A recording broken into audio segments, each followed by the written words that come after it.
السلام علیکم ورحمۃ اللہ وبرکاتہ۔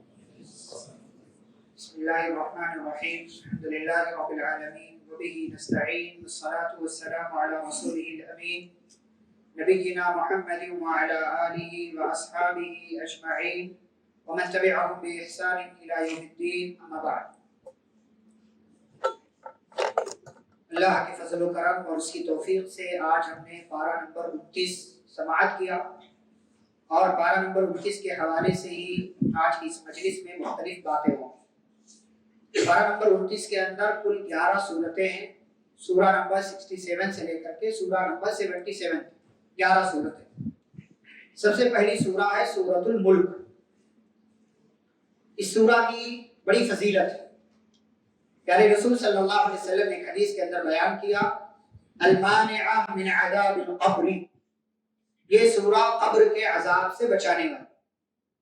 اگر کسی کو قبر کے عذاب سے بچنا ہے تو اسے چاہیے کہ وہ سورۃ الملک کی تلاوت کرے۔ کب؟ رات کو سونے سے پہلے۔ رسول اکرم صلی اللہ علیہ وسلم نے اس کی فضیلت میں یہ بات بیان کی۔ اس سورہ کے اندر 30 آیتیں ہیں۔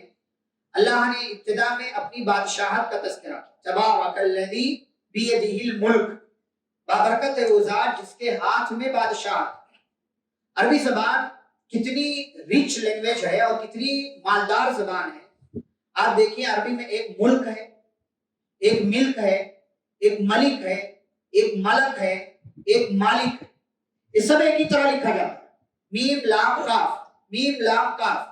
لیکن اس کو آپ 5 طریقے سے پڑھ سکتے ہیں، ملک، ملک، ملک، مالک۔ میم پر کڑا زبر لگا کر کے مالک ہوتا ہے، اور ان 5 کا معنی الگ الگ۔ ملک کا مطلب انگلش والا نہیں،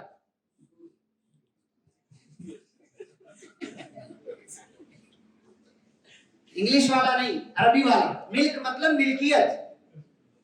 ملکیت، آپ کسی چیز کے مالک ہے تو کہا جاتا ہے کہ یہ آپ کی ملک میں، آپ کی ملکیت میں۔ ملک کا مطلب عربی والا، اردو میں ملک مطلب ملک کنٹری ہوتا ہے۔ ملک کا مطلب بادشاہت، ملک مطلب بادشاہ، ملک مطلب فرشتہ، اور مالک مطلب مالک، حاکم ہم جانتے ہیں۔ یہ 5 جو ہے الفاظ ہیں، ایک ہی طرح لکھے جاتے ہیں لیکن تھوڑے سے فرق کے ساتھ ان کا معنی کہیں سے کہیں پہنچ جاتا ہے۔ تو یہ عربی زبان کی خصوصیت ہے، اور یہ عربی زبان کی مالداری ہے، اور اس کی جو ہے فیاضی آپ کہیں لیجیے۔ اللہ تعالیٰ نے اپنی بادشاہت کا تذکرہ کیا، موت اور حیات کا مقصد بیان کیا۔ فرمایا اللہ نے موت اور حیات کو پیدا کیا، کیوں؟ لیبلوکم ایکم احسن عملا، تاکہ اللہ تمہیں آزمائے کہ تم میں بہتر عمل، احسن عمل کون کرتا ہے۔ اللہ نے نہیں کہا زیادہ عمل کون کرتا ہے۔ اور احسن عمل کب ہوتا ہے، عمل بہتر کب ہوتا ہے؟ جب پیارے رسول صلی اللہ علیہ وسلم کے طریقے کے مطابق ہو۔ سوال یہ نہیں ہے کہ 20 پڑھنا ہے کہ 36 پڑھنا ہے کہ 8 پڑھنا ہے، سوال یہ ہے کہ نبی نے کتنا پڑھا۔ سوال یہ ہے کہ پیارے رسول صلی اللہ علیہ وسلم کا طریقہ کیا ہے، یہ بہتر عمل ہوگا۔ آپ پڑھنے کو تو 50 بھی پڑھ سکتے ہیں، 100 بھی پڑھ سکتے ہیں، 20 ہی کیوں، لیکن یہ آپ زیادہ عمل کر رہے ہیں، آپ بہتر عمل نہیں کر رہے، اس لیے کہ بہتر عمل وہ ہے جس کو پیارے نبی صلی اللہ علیہ وسلم نے کیا ہے اور کر کے بتایا ہے۔ اس کے بعد اللہ تعالیٰ نے اپنی تخلیق کا تذکرہ کیا۔ فرمایا اللہ نے جتنی چیزیں پیدا کی ہیں نا، ان تمام چیزوں میں کوئی ایک عیب آپ کو نہیں ملے، کوئی ایک عیب۔ تلاش کرو، ڈھونڈو، سرچ کرو اور ٹیم لگا دو، کوئی ایک جو ہے آپ کو کہیں کبھی خرابی عیب نظر نہیں آئے گی۔ اللہ رب العالمین نے آگے کافروں کا تذکرہ کیا کہ یہ کافروں کو جہنم کے اندر ڈالا جائے گا تو ان کو دیکھتے ہی جہنم بھڑک اٹھے اور ایسا لگے گا کہ غصے کے مارے ابھی پھٹ جائے، اور جب یہ جہنم کی طرف لائے جائیں گے تو جہنم کا داروغہ پوچھے گا الم یاتکم نذیر، کوئی ڈرانے والا نہیں آیا؟ تو کیا کہیں گے؟ بلا، کیوں نہیں، قد جاءنا نذیر، ڈرانے والا آیا، پھر فکذبنا، ہم نے جھٹلا دیا، وقلنا، اور ہم نے کہا ما نزل اللہ من شیء، اللہ نے کوئی چیز نازل نہیں کی، اور ہم نے اس ڈرانے والے سے کہہ دیا کہ تم تو گمراہ ہو، تم تو گمراہ ہو، جیسے آج کل کہتے ہیں لوگ یہ فلاں گمراہ، فلاں گمراہ، فلاں گمراہ، سرٹیفکیٹ بن رہے۔ تو ایسے ہی ان لوگوں نے رسولوں سے بھی کہہ دیا، تو پھر خود ہی کہیں گے لو كنا نسمع او نعقل، اے کاش ہم نے سنا ہوتا، ہم نے عقل سے کام لیا ہوتا تو آج ہم جہنم والوں میں سے نہ ہوتے۔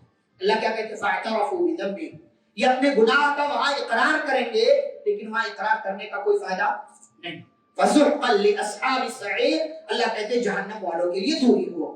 اس کے بعد اللہ تعالیٰ نے اپنے احسانات گنوائے کہ اللہ تعالیٰ نے تمہارے لیے کیا کیا ہے، تمہارے لیے زمین بنائی ہے تاکہ تم اس پہ چل سکو، لیکن تم کیا کرتے ہو، تم گناہ کر کے بھی اپنے آپ کو یہ سمجھتے ہو کہ میرے اوپر اللہ عذاب نازل نہیں کرے گا۔ اللہ کے عذاب سے کبھی اپنے آپ کو معمور اور محفوظ مت سمجھو۔ کچھ لوگ ایسے ہیں کہ گناہ کر کے بھی وہ اس بات کو قبول ہی نہیں کرتے کہ میں نے گناہ کیا، میں نے کوئی غلطی کی، ان کو لگتا ہے گنہگار تو باقی سب ہے، میں نے تو کوئی گناہ نہیں کیا، اللہ میری پکڑ نہیں کرے گا۔ کب کس غلطی پر اللہ آپ کی پکڑ کر لے آپ کو اندازہ بھی نہیں۔ اور اللہ نے اپنے اور احسانات کا تذکرہ کیا کہ اللہ نے تمہیں پیدا کیا ہے، تمہیں کان، آنکھ اور دل دیا ہے تاکہ تم سمجھ سکو، لیکن تم بہت کم شکریہ ادا کرتے ہو۔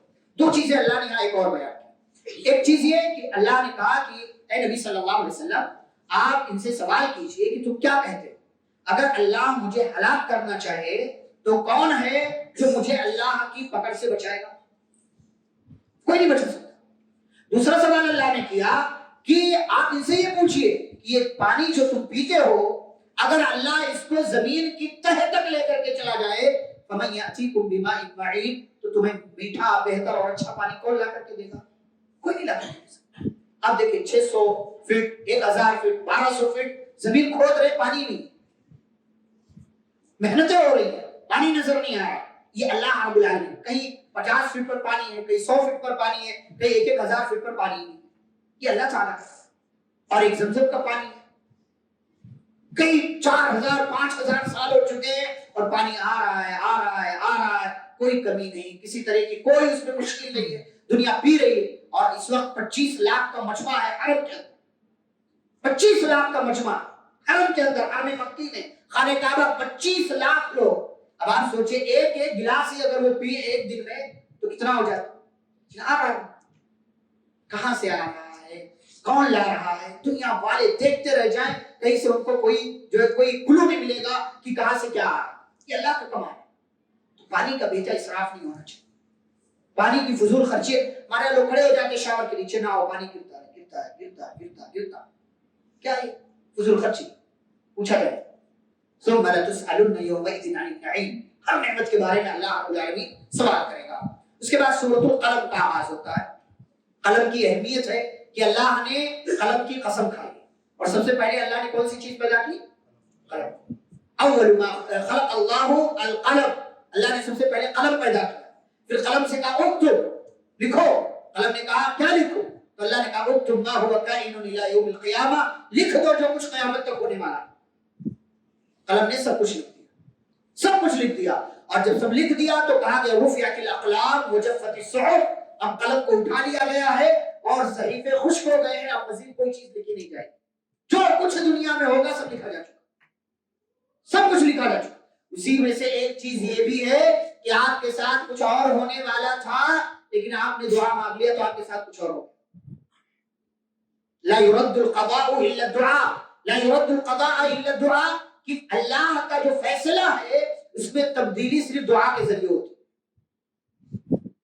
یہ سب تقدیر میں لکھا ہو آپ کے ساتھ جو یہ، اگر آپ اس فلسفے کو، اسی لیے ہمارے ایمان کے ارکان، اسلام ایمان کے ارکان میں سے ایک رکن کیا ہے؟ وَأَن تُؤْمِنَ بِالْقَدْرِ خَيْرِهِ وَشَرِّهِ، تقدیر کے اچھی بری ہونے پر ایمان لیا۔ زبردستی کچھ نہیں ہو رہا آپ کے ساتھ، اللہ نے آپ کو مجبور نہیں بنایا، اللہ نے آپ کو اختیار دیا، عقل دی، طاقت دیا، ساری چیزیں دے دی اللہ رب العالمین۔ اب آپ اس کا استعمال کر کے جدھر جانا چاہیں گے اللہ ادھر آپ کو لے کر کے چلا جائے، اور آپ کے ساتھ جو کچھ ہو رہا ہے سب لکھا جا چکا ہے۔ اسی لیے کہا ما اصاب من مصیبت الا باذن اللہ، اور جو بھی پریشانی آتی ہے وہ اللہ کے حکم سے آتی ہے۔ تو اللہ نے قلم کی قسم کھائی، اس سے پتہ چلا قلم کی کیا اہمیت ہے، اور قلم جو کچھ لکھتا ہے اس کی بھی اللہ نے قسم کھائی، اور قسم کھا کر کے پیارے نبی صلی اللہ علیہ وسلم کی ذات کے تعلق سے اللہ نے کہا کہ آپ اللہ کے فضل سے پاگل نہیں بلکہ آپ اخلاق کے بہت بڑے مقام پر فائز۔ پیارے نبی صلی اللہ علیہ وسلم کا اخلاق بہت اعلیٰ، بہت اونچا، اور قرآن کے اندر جو کچھ ہے وہ پیارے نبی صلی اللہ علیہ وسلم کے اخلاق۔ دوسری طرف اللہ نے کیا کہا کہ نبی صلی اللہ علیہ وسلم جس کے پاس اچھے اخلاق نہیں ہے نا، آپ اس کے ساتھ اٹھنا بیٹھنا مت کیجیے، اس کی بات مت مانیں، اس کے ساتھ مت رہیے. اور اللہ نے ایک واقعہ بیان کیا. کیا واقعہ ہے؟ باغ والوں کا. میں اس سے پہلے بھی میں نے کہا کہ اگر اللہ نے آپ کو مال دیا ہے، آپ مال اللہ کے راستے میں خرچ نہیں کریں گے تو اللہ آپ سے چھین کر کے کسی اور کو دے دے گا، کسی اور کے حوالے کر دے گا. یہ باغ والے جو یمن کے تھے، ایک انسان تھا بڑا نیک تھا، باغ میں پھل آتا تھا، وہ غریبوں کو دیتا تھا، مسکینوں کے درمیان تقسیم کرتا تھا، خود بھی کھاتا تھا. یہ جب مر گیا تو اس کی اولاد نے کہا ہمارا باپ بڑا بیوقوف تھا، ہمارے اپنے باغ کا پھل غریبوں کو دے رہا ہے، اگر اس بار پھل آئے گا تو ہم غریبوں میں تقسیم نہیں کریں گے. اور انہوں نے پکا ارادہ کر لیا. اور جب باغ پھل آ گیا اس کے اندر اور پھل سارے پک گئے تو ان لوگوں نے ارادہ کیا صبح صبح جائیں گے، بالکل اندھیرے میں جا کر کے توڑ لیں گے، کوئی غریب پھل تک نہیں، باغ تک نہیں پہنچ پائے گا اور کسی کو معلوم بھی نہیں ہوگا. اور اللہ رب العالمین کا ادھر فیصلہ ہوا. ادھر یہ اپنا پلان کر رہے تھے، ادھر اللہ نے اپنے پلان کے مطابق فیصلہ کیا اور پورے باغ کو اللہ رب العالمین نے تباہ و برباد کر دیا. ایسا لگا کہ وہاں کبھی باغ تھا ہی. یہ لوگ صبح صبح اٹھے، ایک دوسرے کو چھپے چھپے پکارا کہ چلو بھائی نکلنا ہے، باغ کا پھل توڑنا ہے، کسی کی آواز، کسی کے پاس تمہاری آواز نہ پہنچ جائے. اور یہ لوگ آگے بڑھے. جب باغ کی جگہ پر، ظاہر سی بات ہے جو راستہ آپ کا روز کا ہے مارکیٹ جانے کا، آپ مارکیٹ میں کسی دن پہنچے، مارکیٹ میں کوئی دکان نہ ہو تو اسی راستے سے آتے تو کیا کہیں گے آپ کہ راستہ بھٹک گئے؟ نہیں، آپ صحیح جگہ ہیں، لیکن وہاں کچھ ایسا حادثہ ہو چکا جس کی وجہ سے ساری چیزیں ختم ہو چکی. تو ایک بندہ تھوڑا نیک تھا، اس نے کہا نہیں راستہ نہیں بھٹکے، بلکہ ہمارے اوپر اللہ کا عذاب ہے. پھر انہیں اپنی غلطی کا احساس ہوا اور انہوں نے معافی مانگی اور کہا کہ ہمیں یقین ہے کہ اللہ ہمیں اس سے بہتر بدلہ دے گا، ہم اپنے اللہ کی طرف رب کی طرف رجوع کرتے ہیں. اللہ کیا کہتے ہیں؟ کذالک العذاب، ایسے ہی عذاب آتا ہے. آپ جیسے ہی کچھ الٹا سوچتے ہیں، کسی کے ساتھ مکر چال بازی، کسی کے ساتھ کچھ غلط حرکت کرنے کی سوچتے ہیں، آسمان والا اپنی چال چلنے لگتا، آسمان والا اپنی تدبیریں کرنے لگتا. اور جب آپ اچھی نیت کے ساتھ کوئی کام کرتے ہیں تو اس کا بہترین بدلہ اللہ تعالیٰ آپ کو عطا کرتا ہے. آپ دیکھیں البیک والا کتنی شہرت ہے اس کی، کتنی شہرت ہے اس کی، پورے سعودی عرب میں پھیلا ہوا. KFC جیسا برانڈ فیل ہو گیا اس کا. کیوں ایسا؟ جو مالک تھا ہر کسٹمر کے پیچھے 1 ریال صدقہ کرتا تھا، ہر کسٹمر کے پیچھے 1 ریال صدقہ کرتا. لائنیں لگی رہتی ہے دھوپ میں بھی، دوپہر کے وقت بھی، اور رمضان میں تو اور ہی حالت دوسری ہو جاتی ہے. 1 ریال صدقہ کرتا تھا. باپ کا انتقال ہو گیا، اولاد کو جب ذمہ داری ملی، اولاد نے کہا ہمارے ابا نیک تھے، اچھی بات ہے 1 ریال صدقہ کرتے تھے، اب ہم ہر کسٹمر کے پیچھے 2 ریال صدقہ کریں. اللہ نواز رہا ہے. نواز کا مال نقصت صدقۃ من مال، صدقہ دینے سے مال کم نہیں ہوتا، غریبوں کی مدد کرنے سے مال کم نہیں ہوتا. بلکہ نبی صلی اللہ علیہ وسلم نے فرمایا انکم لترزقون بضعفائکم، تم اپنے کمزوروں کی مدد کرتے ہو تو اللہ تمہیں آسمان سے اور روزی دیتا ہے. یہ غریبوں کی مدد کرنے کا فائدہ ہے. آگے اللہ تعالیٰ نے جنت اور جہنم میں جانے والوں کا تذکرہ کیا ہے اور اس کے بعد اللہ نے بری نظر سے بچنے کی تلقین کی. نظر کا لگنا یہ برحق ہے. کسی کی بھی نظر کسی کو بھی لگ سکتی. میری نظر آپ کو لگ سکتی ہے اگر میں نے ماشاءاللہ تبارک اللہ لا حول ولا قوت الا باللہ نہیں کہا. میری نظر آپ کو لگ سکتی ہے، آپ کی نظر مجھے لگ سکتی ہے. اور ایسے حادثات ہمارے گھروں میں بعض دفعہ ہوتے رہتے، ہمیں لگتا ہے کچھ اور مسئلہ ہے، کھانے پینے کا مسئلہ ہے، اس کا مسئلہ، اس کا مسئلہ ہے، لیکن وہ نظر ہوتی ہے. نظر کے یہاں تک کہ پیارے نبی صلی اللہ علیہ وسلم کو اللہ نے کہا کہ یہ کافر ایسا لگتا ہے کہ آپ کو اپنی نظروں سے گرا دیں گے، یعنی اپنی بری نظر کا یہ آپ کو شکار بنا لیں. العین حق، نظر کا لگنا یہ حق ہے. اسی لیے جب بھی کوئی اچھی چیز دیکھیں الحمدللہ کہیں، ماشاءاللہ کہیں، تبارک اللہ کہیں، لا حول ولا قوت الا باللہ کہیں. اور خاص طور سے بچوں کو نظر لگتی ہے تو بچوں پر دم کرتے رہیں، چاہے آپ باپ ہو یا آپ ماں ہو، بچوں پر خاص طور سے دم کرتے رہیں. اور فوٹو لے کر کے یہاں وہاں شیئر کرنے سے کوئی فائدہ نہیں ہے، بلکہ اس کا الٹا نقصان ہوتا ہے. آپ کو بعض دفعہ نظر لگتا ہے. فوٹو کو بھی علماء نے کہا فوٹو کی وجہ سے بھی کسی کی نظر کسی کو لگ سکتی ہے، اس لیے احتیاط برتا کریں. اللہ تعالیٰ نے سورۃ الحاقہ میں جھٹلانے والی قوموں کا انجام بیان کیا. قیامت آئے گی تو دنیا کا کیا حال ہے؟ قیامت کے بارے میں تصور کیا کبھی تصور کیا؟ قیامت آئے گی، یہ زمین نا اللہ تعالیٰ اس کو اٹھا لے گا، پہاڑوں کو اٹھا لے گا اور دونوں کو آپس میں ٹکرا دیا جائے. کیا عالم ہوگا؟ کیا وانشقت السماء، آسمان ٹوٹ جائے، فہی یومئذ، بالکل کمزور سا، اور یہ سب کو اللہ تعالیٰ تبدیل کر دے. ایک جگہ اللہ نے کہا والسماوات مطویات بیمینہ، اللہ پورے ساتوں آسمانوں کو اپنے دائیں ہاتھ میں لے لے گا. ساتوں آسمان اللہ کے دائیں ہاتھ. اب اللہ کا ہاتھ کیسا ہے، کیفیت بیان کرنے کی ضرورت نہیں، کیونکہ جتنا بتایا ہے اتنا ہی ماننا ہے. یہ قیامت، اور فرشتے آسمان کے کناروں پر ہوں گے، اور اللہ تعالیٰ کے عرش کو 8 فرشتے اٹھائے ہوئے کھڑے ہوں گے. اللہ رب العالمین پورے جاہ و جلال کے ساتھ آئے گا، لوگوں کے درمیان اعلان کیا جائے گا یومئذ تعرضون لا تخفی منکم خافیہ، ہوشیار آج کے دن کسی کا کوئی بھی عمل کسی سے چھپا ہوا نہیں ہوگا، یعنی کوئی بھی عمل ایسا نہیں ہے جو تمہارے سامنے ظاہر نہ کیا جائے. پھر اللہ تعالیٰ حساب و کتاب کا مرحلہ شروع کرے گا. یہ وہ دن ہے جو دن 50,000 سال کے برابر ہوگا. ایک دن 50,000 سال کے برابر. اللہ تعالیٰ حساب و کتاب لے گا، لوگوں سے سوال کرے گا. اچھے لوگ اللہ تعالیٰ ان سے سوال کرے گا، اپنی رحمت نازل کر کے اللہ تعالیٰ ان کے چھوٹے موٹے جو گناہ ہوں گے ان کو معاف کر دے گا، اور ان کا نامہ اعمال دائیں ہاتھ میں دے گا. دائیں ہاتھ میں نامہ. اچھا یہاں پر ایک بات رک کر، ہمارے یہاں کچھ لوگ دائیں ہاتھ کو سیدھا ہاتھ کہتے ہیں، سیدھا ہاتھ بولتے، یہ ٹیڑھا، یہ ٹیڑھا، یہ سیدھا ہے، یہ الٹا ہے یا ٹیڑھا ہے؟ دایاں بایاں، یہ سیدھا الٹا کیا ہوتا ہے؟ یمین شمال. یہ شریعت یہ جو ہے اس کے نام یہ ہے. اب آپ جو یہاں کسی کو دایاں بول دو تو سمجھتے نہیں کیا ہوتا ہے، اس کو رائٹ بولنا پڑتا ہے، رائٹ ہینڈ، سیدھا ہاتھ بولنا پڑتا ہے. تو اللہ تعالیٰ سیدھے ہاتھ میں، بھائی آپ کی زبان بولتا ہوں آپ کے علاقے میں، ورنہ میں سیٹرڈے کو ہفتے کو سنیچر بولوں تو بعض دفعہ سمجھتے نہیں لوگ، 4 شنبے کو بدھ بولوں تو بعض دفعہ لوگ ایسا آنکھیں نکالتے یہ کون سا دن ہے. تو اللہ تعالیٰ دائیں ہاتھ میں سیدھے ہاتھ میں نامہ اعمال دے گا. تو بڑا خوش، بڑا خوش کہ ہمارا عمل ایسا ہے کہ ہمیں دائیں ہاتھ میں ہے ایسا عمل ہمارا. دیکھو کتنا نیکیوں پر یقین ہے، گناہ زیادہ ہے. تو وہ کیا کہے گا، لیتے ساتھ لو ہاؤ اقرؤ کتاب، لو میرا نام ہے عمل پڑھو پڑھو، دیکھو یہ میرا نام ہے، میرا رزلٹ آ گیا فرسٹ ٹائم. وہاں 2 ہی رزلٹ، وہاں A+A B+B C+C، یہ نہیں ہے، ایک گریڈ نہیں چلتا تھا وہاں، صرف 2 ہی، جنت یا جہنم، دایاں یا بایاں، 2 ہی ہے بس. کہتا لو میرا نام ہے عمل پڑھو، میں فرسٹ. انی ظننت انی ملاق حسابیہ، مجھے پکا یقین تھا، مجھے پکا یقین تھا کہ مجھے میرا نام اعمال دائیں ہاتھ میں ملے گا. فی عیشت راضیہ، خوشی والی زندگی، دوڑے گا بھاگے گا چلائے گا، لوگوں لو میرا نام اعمال. اللہ تعالیٰ کہے گا کہ جاؤ جنت میں رہو، کھاؤ پیو، جو کچھ تم دنیا سے کر کے آئے ہو اس کا بدلہ تمہیں دیا جا رہا ہے. لیکن تصویر کا دوسرا رخ بھی ہے، سکے کا دوسرا پہلو بھی ہے.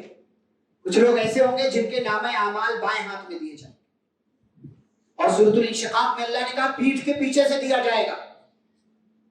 پیٹھ پیچھے کیا کام ہوتا ہے، اچھا ہے برا، برا کام. اندھیرے میں برا کام ہوتا ہے، غیر حاضری میں آپ کی برائیاں بیان کی جاتی ہیں. تو پیٹھ کے پیچھے سے یا بائیں ہاتھ میں نام اعمال دیا جائے گا.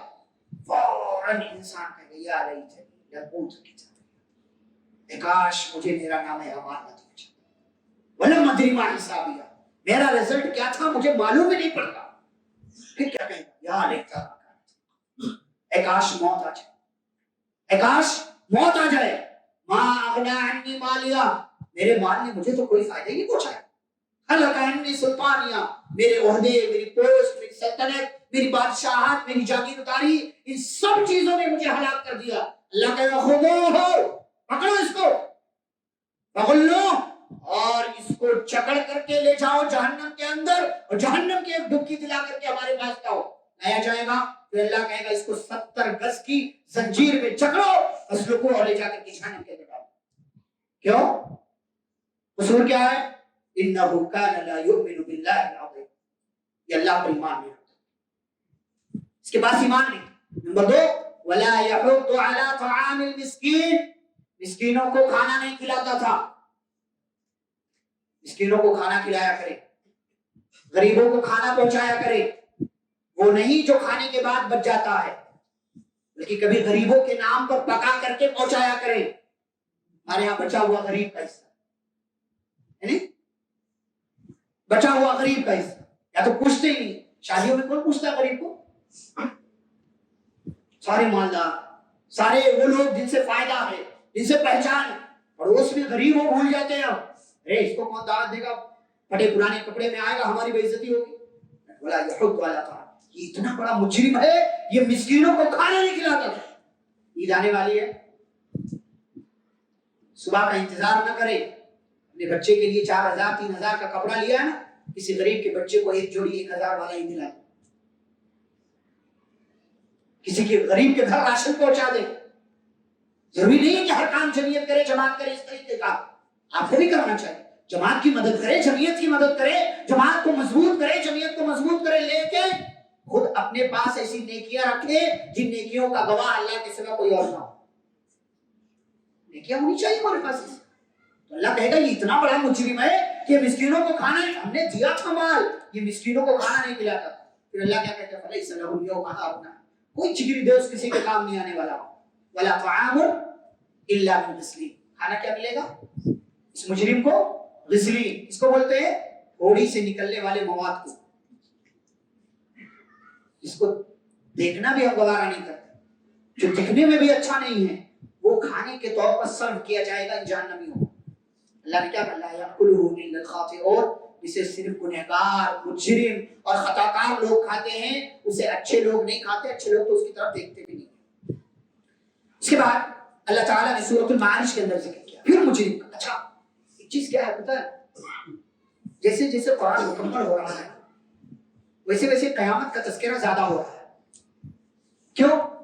اس لیے کہ ہمارا فائنل ڈیسٹینیشن کیا ہے، وہی آخری منزل ہوئی. تو جو آخری منزل ہے اسے بار بار یاد رکھ.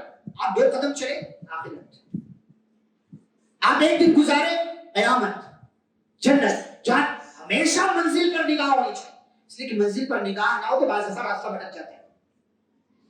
ٹارگٹ پر ہمیشہ نگاہ ہونی چاہیے. ٹارگٹ پر ریس کرنے والا اگر نگاہ نہ رکھے تو کبھی کبھار وہ پیچھے رہ جاتا ہے، اور بعض دفعہ بالکل پیچھے رہ جاتا ہے، اس کا نام لسٹ میں بھی نہیں آتا. تو اللہ تعالیٰ پھر سے قیامت کا تذکرہ کر رہا ہے. اللہ تعالیٰ کہتا ہے قیامت کے دن مجرم آئے گا نا تو اسے ایک نگاہ سب پر دوڑائے گا. سب پر اس کو پتا ہے کہ میرا نام ہے اعمال مجھے بائیں ہاتھ میں ملنے والا، تو پہلے سے سوچے گا اور شدید خواہش کرے گا. کیا خواہش کرے گا؟ لو یفتدی من عذاب یومئذ ببنیہ، کہ کاش کوئی آئے اس کو بچا لے. کیسے بچا لے؟ وہاں تو رشوت چلتی نہیں ہے، پھر کیسے بچا لے؟ وہ میری جگہ خود کو رکھ دے اور خود کو میری جگہ رکھ لے. وہ کیسا؟ ایک باپ بھی نہیں کرے گا بیٹے کے لیے، ایک ماں بھی نہیں کرے گی اپنی بچی اور اپنے بچے کے لیے، ایک بے پناہ محبت کرنے والی بیوی بھی اپنے شوہر کے لیے قربانی نہیں دے گی کہ میرے شوہر چلو تمہارے گناہوں کی وجہ سے اللہ تعالیٰ تمہیں جہنم میں ڈالنے والا، میں تمہاری جگہ چلی جاتی ہوں تو میری جگہ جنت میں چلے جاؤ. مجرم خواہش کرے گا کاش کوئی آ جائے بچائے. پہلے نمبر پر اللہ نے بیوی کا نام لیا، وصاحبتی، بیوی، واخی، بھائی، ماں، باپ اور دیگر تمام رشتہ دار، بچے، فصیلتہ التی تؤویہ، اس کے پورے رشتہ دار ہیں اس کو بچا لے. یہاں تک کہ وہ کیا خواہش کرے گا، ومن فی الارض جمیعا ثم یأتی. انسان کتنا مفاد پرست ہے، کہے گا میری جگہ کاش پوری دنیا والے ہو جائے اور میں جو ہے اکیلا جنت میں چلا جاؤں. اللہ کیا کہے گا؟ کل ہرگز.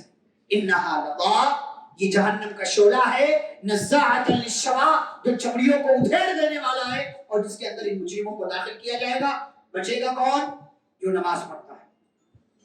بچے گا وہ جو نمازوں کی پابندی کرتا ہے، جو ہمیشہ نماز پڑھتا ہے، صرف رمضان میں نہیں، ہمیشہ نماز پڑھتا ہے، جو مال میں مسکینوں کا حق ادا کرتا ہے، قیامت کے دن کی تصدیق کرتا ہے، اللہ سے ڈرتا ہے، امانتوں کا خیال کرتا ہے، وعدوں کو پورا کرتا ہے، نمازوں کی محافظت کرتا ہے. اللہ نے فرمایا یہ لوگ جنت میں عزت کے ساتھ داخل کر دیے جائیں گے.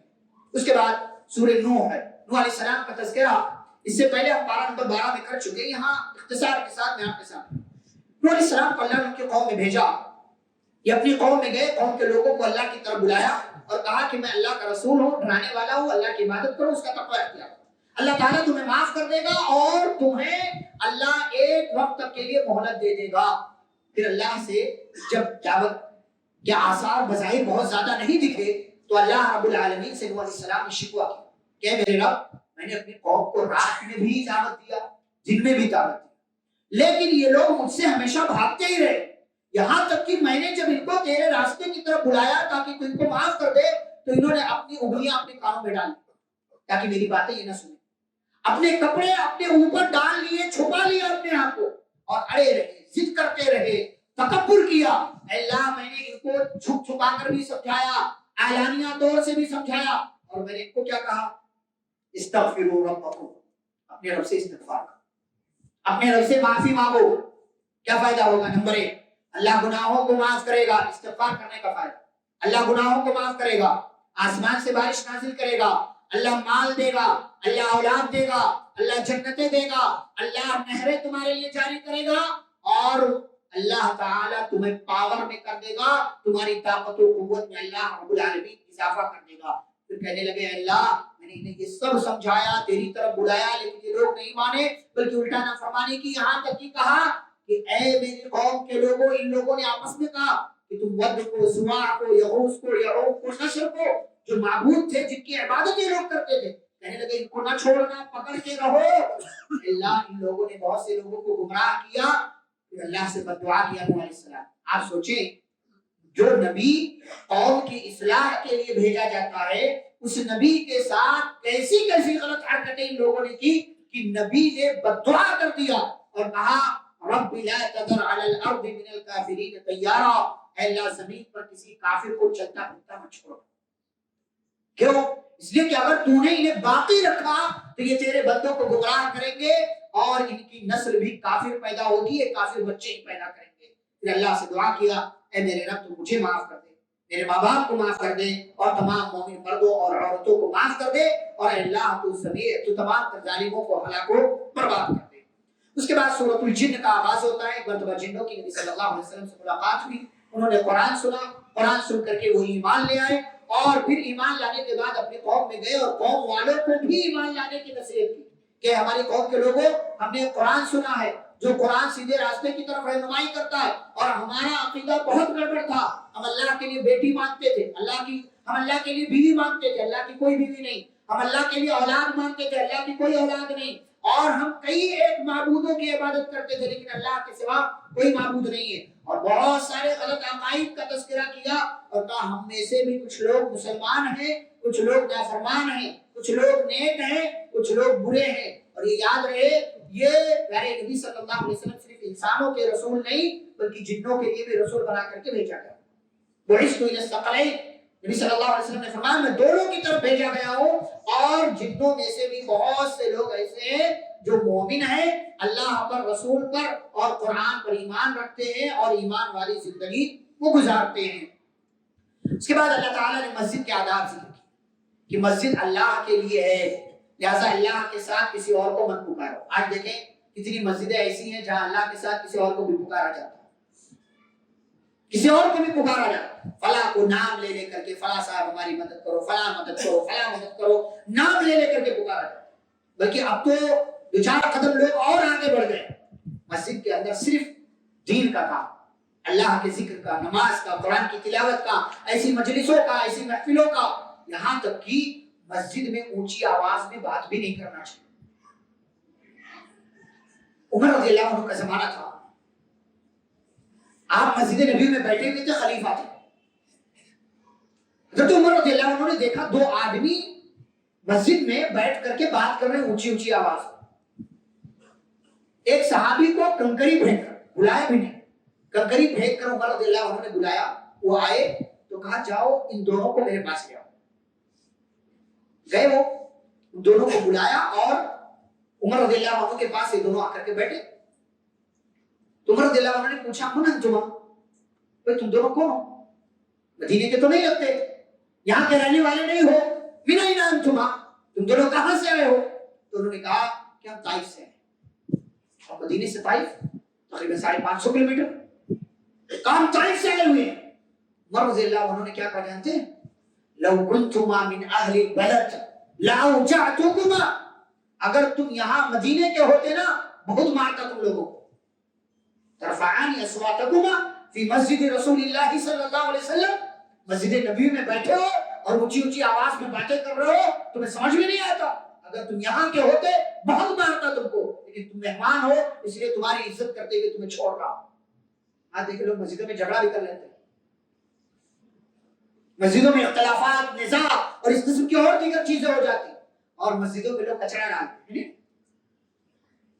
مسجدوں کو کچرا, نکاح کی تقریب ہوئی, کھجور کھایا وہی ڈال دیا. کون اٹھائے گا؟ مسجد کا مؤذن جس کو 10,000 روپے تنخواہ دیتے ہیں. کون اٹھائے گا؟ مسجد کا خادم.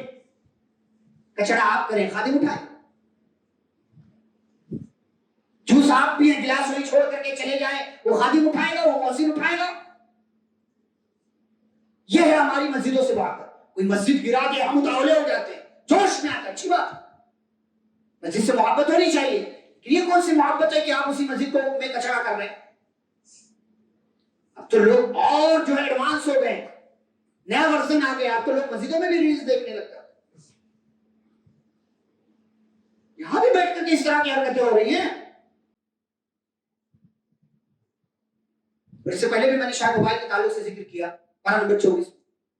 کچھ لوگ دکان والے ہیں تو فون پے جو ہے آواز چالو کر کے رکھتے ہیں, پیمنٹ آیا. یعنی نماز میں بھی پتہ چلنا چاہیے دکان میں کوئی کسٹمر آیا تھا, پیمنٹ آئی 220 روپے, 450 روپے, 890 روپے. کیا حرکت ہے بھائی؟ مسجد میں آئے ہو, کچھ تو ادب, کچھ تو لحاظ, کچھ تو تمیز, کچھ تو اچھے بن جاؤ.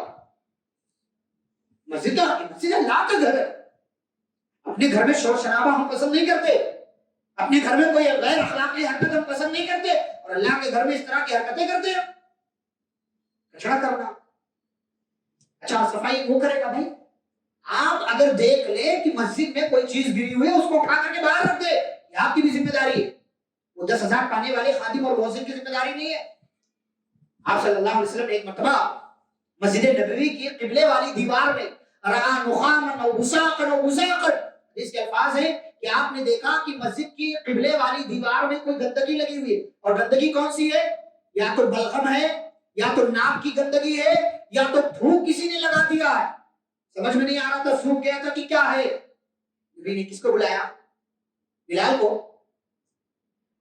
نبی نے کس کو بلایا؟ عبداللہ ابن ام مکتوم کو, ابو بکر کو, عمر کو, عائشہ کو نہیں. فحق کہو. نبی گئے اور آپ نے اپنی انگلی سے اس گندگی کو کھرچ کر کے مسجد کی دیوار کو گندگی سے صاف کر دیا.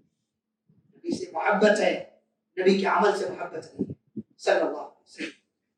یہ مسجد کا خیال. مسجد میں ناک میں انگلی ڈالا, گندگی نکالی, مل کر کے ادھر پھینک دیتے. کتنی گھناؤنی حرکت ہے, بہت غلط بات. مسجد کا خیال رکھے, مسجد کے حقوقات کتنی ساری بولی جائے, کیا کیا باتیں کی جائے, بہت ساری باتیں ہو سکتی. بہرحال تو مسجد اللہ کے لیے, مسجد کا خیال رکھے. اس کے بعد سورۃ المزمل شروع ہوتی ہے. اللہ نے نبی صلی اللہ علیہ وسلم کو قیام اللیل کا حکم دیا, اور یاد رہے نبی کے لیے تہجد پڑھنا یہ واجب تھا. پہلے نبی صلی اللہ علیہ وسلم پوری رات پڑھتے تھے, تو اللہ نے کہا نہیں پوری رات, آدھی رات, یا آدھی رات سے تھوڑی کم, یا اور زیادہ تھوڑا پڑھنا چاہ رہے تو آدھی رات سے تھوڑا زیادہ پڑھیے, لیکن پوری رات. اور تہجد میں, قیام اللیل میں, اور جو رات کی یہ نماز ہے جسے رمضان میں تراویح کہتے ہیں, جہاں سے آپ کو یاد ہو وہاں سے آپ قرآن مجید کی تلاوت کیجیے. ہمارے حنفی بھائیوں کے یہاں کیا ہے, قدری وغیرہ میں یہ بات موجود ہے کہ کم از کم رکعت میں 3 آیت پڑھنا چاہیے. بلا وجہ کی بات, کوئی 3 آیت, آپ 1 آیت پڑھ کر کے بھی رکوع میں جا سکتے. قل اللہ احد آپ نے بولا, رکوع میں چلے گئے, نماز ہو گئی آپ کی. 1 آیت فقرؤوا ما تيسر من القرآن, اور اللہ نے کہا نماز قائم کرو, زکات دو, اللہ کو قرضہ دو, اللہ کو قرضہ. اللہ نے یہ بات جب کہی نا تو یہودیوں نے کہا دیکھو اللہ فقیر ہے, ہم مالدار ہیں, اللہ ہم سے قرضہ مانگ رہا. بیوقوف, یہ قرضہ اللہ کیوں مانگ رہا ہے؟ تاکہ تمہیں مالدار کر دے. یہ اللہ قرضہ تم سے مانگ رہا ہے. قرض دے کر کے کوئی مالدار نہیں ہوتا, لیکن اللہ کو جو قرض دیتا ہے وہ مالدار ہو جاتا ہے. اسی لیے اس کو کیا کہا جاتا ہے؟ قرض حسن, اچھا والا قرض, جس کا بدلہ آپ کو ملتا ہے. اور جو خرچ کریں گے وہ اللہ کے پاس بہتر پائیں گے. اللہ سے استغفار کرتے رہیے, اللہ بخشنے والا, رحم کرنے والا. اس کے بعد سورۃ مدثر نہ لوگ مدثر نام رکھتے. مدثر کون سا نام ہوتا ہے؟ مدثر دال پر تشدید، مزمل زا پر تشدید. یا ایھا المزمل ہے، یا ایھا المزمل نہیں، یا ایھا المدثر ہے، یا ایھا المدثر نہیں. قرآن پڑھو دیکھ کر پڑھو، یہ نہیں کہ جو پہلے سے یاد ہے ہم کو بس فٹافٹ وہی پڑھ لیا. بعض لوگوں کو سورہ یاسین ہوتی ہے یاد ہوتی ہے تو حافظ صاحب جب تراویح پڑھاتے ہیں نا تو ڈرتے رہتے ہیں کہیں اٹک گیا فوراً پیچھے سے کوئی ٹوکے گا. امام صاحب ہم تراویح پڑھا رہے ہیں، گلا خشک ہوا، رکنا پڑا، سانس ٹوٹی سورۃ الکہف میں، ان کو یاد تھی فٹافٹ لقمہ دے دیا. مطلب آیت الکرسی بھی یہ بات ہو گئی. اچھا اٹکتے وہی ہے جہاں لوگوں کو یاد ہوتا ہے. آیت الکرسی میں اٹکے پھر سے امام صاحب نے لقمہ دے دیا. لوگوں نے کہا ارے یہ اکیلے پڑھاتے ہیں، ان کے پیچھے کوئی حافظ نہیں رہتا ہے، یہ غلط کرتے ہوں گے، کچھ نہ کچھ جو ہے پار کر جاتے ہوں گے، ایک آدھ صفحہ دو صفحہ جو ہے یہاں سے وہاں پہنچ جاتے ہوں گے. سارے لوگ قرآن لے کر کے کھڑے ہو جاؤ، اللہ کا فضل ہے. ویسے تو قرآن آپ کو لے کر کے، ہمارے یہاں بھی کچھ ہوشیار کہوں چالاک کہوں یا کیا کہوں کو، کچھ لوگ پیچھے موبائل میں دیکھتے ہیں. سبحان کیوں اپنی نماز خراب کر رہے بھائی؟ حافظ صاحب نے اگر غلط پڑھ دیا، پہلی بات تو غلط جان بوجھ کر نہیں پڑے گا، اگر غلط پڑھ بھی دیا تو کوئی گناہ نہیں ہے، لیکن آپ اپنی نماز خراب کر رہے ہیں موبائل لے کر کے. ہاں حرکت یعنی ایک تو ایک ہاتھ سے پکڑا ہوا ہے، ایک ہاتھ جو ہے باندھا ہوا ہے، ایک ہاتھ سے پکڑ کر کے ادھر دیکھ رہا ہے، سجدے کی جگہ دیکھنا ہے، موبائل کی اسکرین پہ دیکھنا، پھر ایک پیج ہوا پلٹا، کیا کر رہا ہوں؟ کیا حرکت ہے یہ؟ غلط بات. تو اللہ تعالیٰ نے یا ایھا المدثر کا مدثر میں، ٹھیک ہے. تو یعنی نبی صلی اللہ علیہ وسلم کو اللہ نے دعوت و تبلیغ کا حکم دیا. اچھا یہ وہ سورہ ہے جس سورہ میں اللہ نے یہ بات کہی ہے کہ جنتی اور جہنمی آپس میں مکالمہ کریں، کنورسیشن، گفتگو ہوگی ان کے بیچ، بات کی. تو جنتی پوچھیں گے جہنمیوں سے بھائی ہم جنت میں ہیں تم جہنم میں ہو، ما سلککم فی سقر، بتاؤ کہ جہنم میں کیوں گئے؟ کتنے جواب دیں گے وہ؟ کتنے جواب دیں گے؟ کیا جواب دیں گے نہیں پوچھا. 4 لم نکن من المصلین، ہم نمازیوں میں سے نہیں تھے. نمازی کون ہوتا ہے؟ جمعہ والا، 3 وقت والا، 4 وقت والا. نمازی وہ ہے جو روزانہ 5 وقت کی نماز وقت پر جماعت کے ساتھ پابندی کے ساتھ پڑھے، وہ اصل نمازی ہے. ورنہ جو اپنی مرضی سے نماز پڑھتے ہیں، اللہ نے کہا فویل للمصلین، اسے نمازیوں کے لیے وہی ہے، ہلاکت ہے، بربادی ہے، تباہی ہے جو اپنی نمازوں میں سستی کرتے. پہلا جواب ہم نمازیوں میں سے نہیں تھے. دوسرا جواب ولم نکن نطعم المسکین، ہم مسکینوں کو کھانا نہیں کھلاتے. وہی جواب پھر سے آیا جس سے پہلے ہم نے ذکر کیا، مسکین کو کھانا کھلانا بہت بڑی نیکی. اسی لیے آپ دیکھیں جہاں بھی جتنے قسم کا کفارہ ہے، زہار کا کفارہ ہو، قسم کا کفارہ ہو، نظر کا کفارہ ہو یا کوئی اور کفارہ، ہر قسم کے کفارے میں جہاں بھی پینلٹی لگتی ہے، آپ کو فائن لگ رہا، وہاں اللہ نے مسکینوں کو کھانا کھلانے کی بات کی. بہت بڑی نیکی.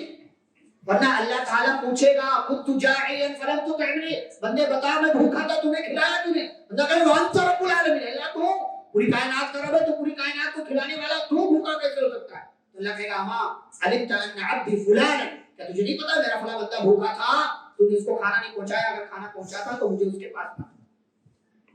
دوسرا جواب ہم مسکینوں کو کھانا نہیں کھلاتے. نمبر 3 ہم گپ شپ کرنے والوں کے ساتھ گپ شپ کیا. ہمارے یہاں دیکھیں میٹنگیں ہوتی ہیں 1-2 بجے، 3 بجے، 4 بجے، 1-2 3 4 گھنٹے کی محفلیں ہوتی ہیں، لیکن کبھی اللہ کا ذکر، رسول کا ذکر، دین کی باتیں کبھی نہیں آتی. دنیا داری، کیرم بورڈ، گیم، لوڈو، یہ وہ، گلی ڈنڈا اور جو ہے کرکٹ اور بیڈمنٹن، نہ جانے کیا کیا کھیل کر کے اس قسم کے لمحات کو ضائع کر دیتے. تو ہم گپ شپ کرنے والوں کے یعنی ہم وقت گزاری کرتے تھے، وقت کو بیکار کاموں میں ہم لگاتے تھے. نمبر 4 وَكُنَّا نُكَذِّبُ بِيَوْمِ الدِّينِ، ہم قیامت کے دن کو جھٹلایا، یہاں تک کہ ہمیں موت آ گئی اور اسی حال میں ہم چلے آئے. یہی ہمارا جرم تھا اور اللہ نے اس کی وجہ سے ہمیں جہنم کے اندر ڈال دیا. اس کے بعد سورۃ القیامہ کا آغاز ہوتا ہے. سورۃ القیامہ کی ایک اہم بات فنگر پرنٹس، اللہ نے کیا کہا اَيَحْسَبُ الْإِنسَانُ أَن لَّن نَّجْمَعَ عِظَامَهُ. کافر کیا کہتے تھے ہم مر جائیں گے, ہڈیاں گل سڑ جائیں گے, کون ہے دوبارہ جو اٹھائے گا حساب و کتاب کرے گا؟ یہ تو بیوقوفی کی بات ہے. اور ہمیں ہی نہیں ہمارے باپ دادا کو بول رہے ہیں کہ ہمارے باپ دادا کو بھی اٹھایا جائے گا. تو اللہ کہتے ہیں انسان یہ سمجھتا ہے کہ ہم اس کی ہڈیوں کو جمع نہیں کر پائیں گے. وَلَا قَادِرِينَ عَلَىٰ أَن نُّسَوِّيَ بَنَانَا, ہم تو اس بات پر بھی قدرت رکھتے ہیں کہ اس کی انگلیوں کے ایک ایک توڑ کو بھی جمع کریں. سائنس نے پڑھا, دنیا نے پڑھا, ارے یہ کون سی بات ہے, توڑ کو کیسے جمع کیا جا سکتا ہے؟ بہت سارے لوگوں کی انگلیاں سیم ہوتی ہے, یہ کیسے؟ ریسرچ ہوا, تحقیق ہوئی, فنگر پرنٹس کا ایجاد ہو گیا, فنگر پرنٹس ایجاد کر لیا گیا. کیوں؟ اس لیے کہ ایک بندے کے فنگر پرنٹس دوسرے بندے کے فنگر پرنٹس سے میچ ہو. یہ اللہ کی قرآن پڑھو. اور اللہ نے کیا کہا تھا سورۃ الرحمن میں, قیامت کے دن کچھ چیز پہچان لیے جائیں گے. کیسے؟ پیشانی سے. کیسے؟ اپنے پیروں کے نشان سے. آج پولیس کا عملہ جب سرچنگ پر جاتا ہے تو مجرم کو تلاش کرنے کا ایک بہت بڑا جو ہے ان کے پاس ہتھیار پیروں کے قدموں کے نشان سے پہچانتا.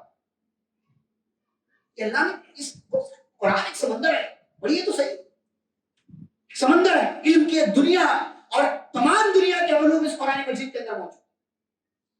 چھوٹے سے چھوٹا علم, بڑے سے بڑا, تمام پورے سمندر میں آپ گوتا لگاؤ, کبھی بھی آپ مایوس نہیں آؤ, کچھ نہ کچھ آپ کو ضرور ملے.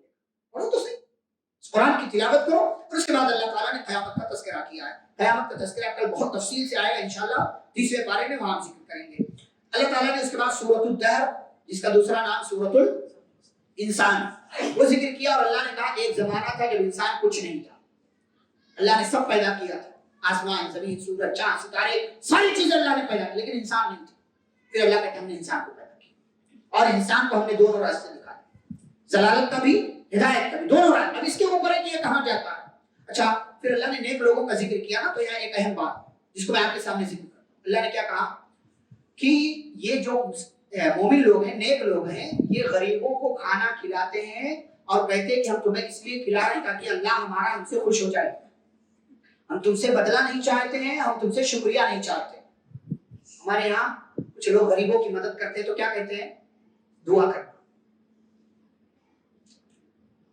کسی کی مدد کر کے دعا کے لیے کہنا, یہ کیا ہے؟ کیا ہے؟ تجارت ہے, یہ لین دین ہے, یہ مدد نہیں ہے. 10 روپے کسی کو دے رہے, ہمارے بچے کے لیے دعا کرنا, ہماری اماں کے لیے دعا کرنا. بھائی کسی سے دعا کروانا ویسے بول دو نا, کہتے نہیں شکریہ اپنے بولنے کی ضرورت نہیں ہے, اور جو ہے یہ وہ بولنے کی ضرورت ہے, دعا کرنا ہمارا نہیں بول سکتے آپ. اگر آپ کسی کی مدد کر رہے ہیں نہیں بول سکتے. بعض لوگ کہتے ہیں فلاں کی مدد کی, اس نے شکریہ بھی نہیں بولا, میسج بھی نہیں آیا اس کا, کوئی میسج ہی نہیں کیا اس نے کہ میں نے اس کا کام کروا دیا. ارے کام اسی لیے کروایا تھا تاکہ وہ شکریہ بولے, وہ اس کی اپنی بات ہے, وہ اپنی طرف سے شکریہ بول دے, دعا کر دے, آپ کو تحفہ بھیج دے, کام ہو جانے پر مٹھائی بھیج دے, جو چاہے وہ کرے. لیکن آپ بدلے کی امید پر کسی کی مدد کریں تو یہ تجارت ہے, یہ مدد نہیں. اور مسلمان ایسا نہیں کرتے ہیں. تو اس چیز کو دماغ میں رکھے, جب بھی کسی کی مدد کرے دعا کے لیے قطعی طور سے نہ بولا کرے, اس لیے کہ اس پر علماء نے لکھا ہے کہ اس پر پھر آپ کو مدد کرنے کا ثواب نہیں ملے گا. اس کے بعد اللہ تعالیٰ نے جنتیوں کو ملنے والی نعمتوں کا تذکرہ کیا ہے, اور اسی پر یہ سورہ مکمل ہوتی ہے. اور آخری سورہ جو ہے سورۃ المرسلات, اللہ نے مختلف چیزوں کی قسم کھا کر کے کہا کہ قیامت آنے والی ہے, جس کا تم سے وعدہ کیا گیا ہے وہ آنے والی ہے, اور جو ایمان لے آیا وہ کامیاب ہے. لیکن جس نے دنیا میں رہتے ہوئے اللہ کو, اللہ کی باتوں کو, اللہ کی آیتوں کو, اللہ کے کلام کو, رسولوں کو جھٹلایا, تو ایسے جھٹلانے والوں کے لیے قیامت کے دن کیا ہے؟ ویل.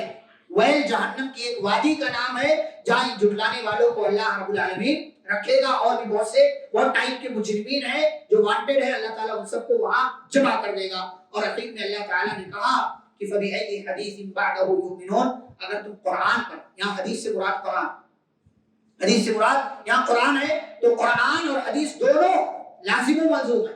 ایسا نہیں ہے کہ پہلے قرآن ہے پھر حدیث, دونوں ایک ساتھ ہیں. اللہ نے کہا یہ قرآن پر اگر ایمان نہیں لاتے ہیں تو پھر اور کس چیز پر ایمان لائیں گے. اسی پر اللہ تعالیٰ نے اس پارے کو مکمل کیا ہے. کل پارہ نمبر 30 ہے انشاءاللہ, کل پارہ نمبر 30 ہم آپ کے سامنے ذکر کریں گے. بہت سارے لوگ تو نہیں رہیں گے, یہ بھی بات یقینی ہے, لیکن پھر بھی انشاءاللہ کل پارہ نمبر 30 کے تراویح میں بھی ادا کی جائے گی اور پھر اس کے بعد اس کی مختصر تفسیر ہوگی آپ کے سامنے.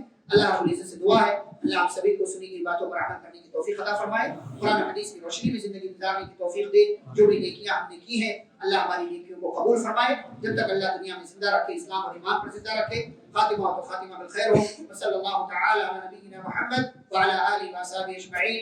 ربنا تقبل منا انك انت السميع العليم. سبحانك اللهم وبحمدك اشهد ان لا اله الا انت استغفرك واتوب اليك. السلام علیکم ورحمۃ اللہ.